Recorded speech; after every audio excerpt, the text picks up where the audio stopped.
The slow-moving storm swept over the Bahamas after leaving a trail of destruction across the northern Caribbean. Cuban authorities reported several killed on the island, with the city of Santiago suffering serious damage. People in Haiti and the Dominican Republic were battling the threat of rivers swollen by heavy rain. This bridge linking the two countries was washed away. This is not a normal situation. There is almost nobody left in the area.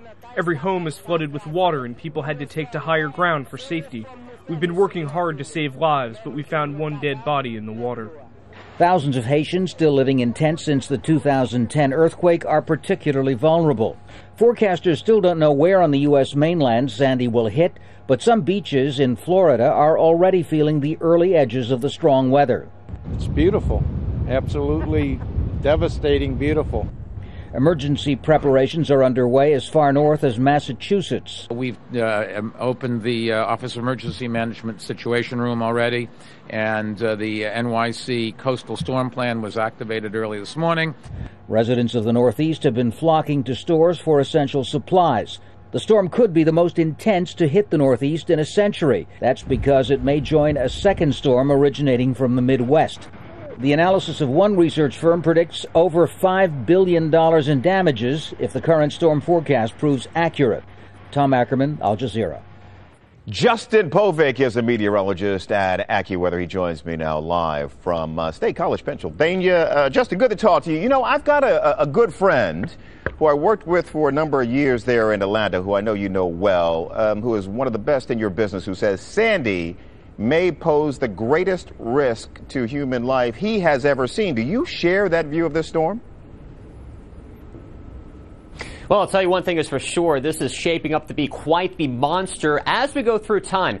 Right now, just in its initial stages, and in fact, if you look at the satellite, looks a little disorganized. Center of the storm, Sandy, still a hurricane, sitting roughly 125 miles offshore the Florida coastline, but it's down the line. Cold front moving into the Ohio Valley combines forces, cold air, warm air, lots of moisture, and I think this will do quite a bit of destruction, not only across the Northeast, but into the Middle Atlantic and even throughout the coastal Carolinas as we move into this upcoming weekend. Okay, so Justin, you mentioned the cold front, also known as a nor'easter. Am I correct in that? And can you explain that particular weather phenomenon and what this collision of storms, if it comes to pass, could cause? Well, exactly. Right now we are looking at simply a tropical system. Normally these produce winds, very strong winds over a smaller area. As we go into Saturday, as we go into Sunday, especially Monday, we will see this system grow in size. Now, in the meantime, we do think that this will produce winds 40, 50 miles per hour at the Carolina coastline, along with some coastal flooding. But the big-time impacts really come into play down the line, Monday morning, Monday evening, Monday night into Tuesday morning, as the system transitions from more of a tropical system to what we call more of an extratropical system. It loses its tropical characteristics. It has cooler air absorbed into it. And again, that cold front will also push some energy into the storm system. So it's combining forces from its north and its west, and this will grow in size. So the impacts will be felt over a very large area, hundreds and hundreds of miles, or we could see winds topping 70, even 80 miles per hour. Whoa. The other big concern is the onslaught of water coming into the coastline across the Northeast. So, Justin, if you live in Maryland, if you live in Washington, D.C., and then farther up the coast, they were talking about Delaware into Pennsylvania, New York, how do you start preparing for this storm? What do you do?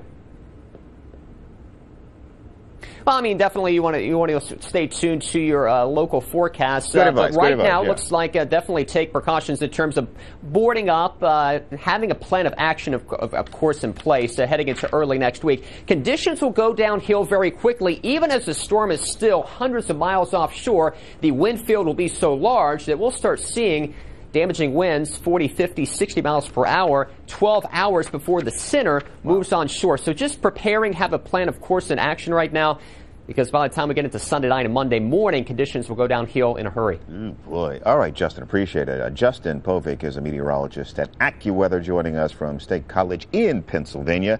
Justin, thanks for your time.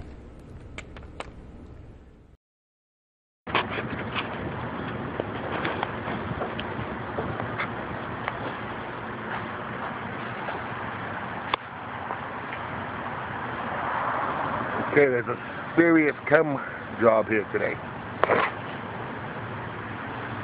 What we have is an inverted, I don't know what do you want to call this thing. I've never seen anything like it. Oh, big rainbow. Yeah. No, these are not rainbows, my friends. Look, way over here from the sun. Look, that's what's happening. An eclipse, probably.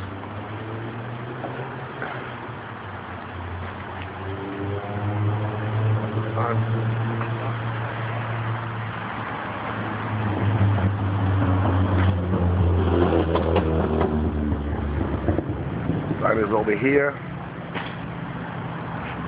Yeah.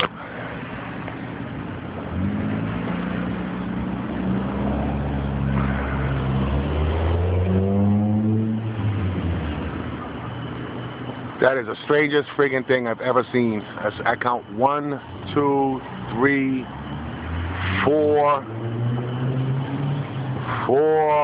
rainbows. I don't know what the hell they are, but there's also chems up there. I don't know if you can clearly see this on this camera because I'm using my cell phone and I apologize. But this is ridiculous. This is the East Coast. We are expecting that Frankenstorm. So I'm sure this has something to do with it.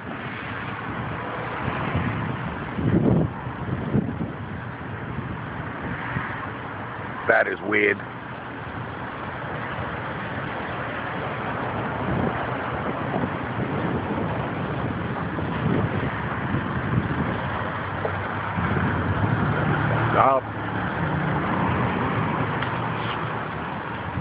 Thank you for watching.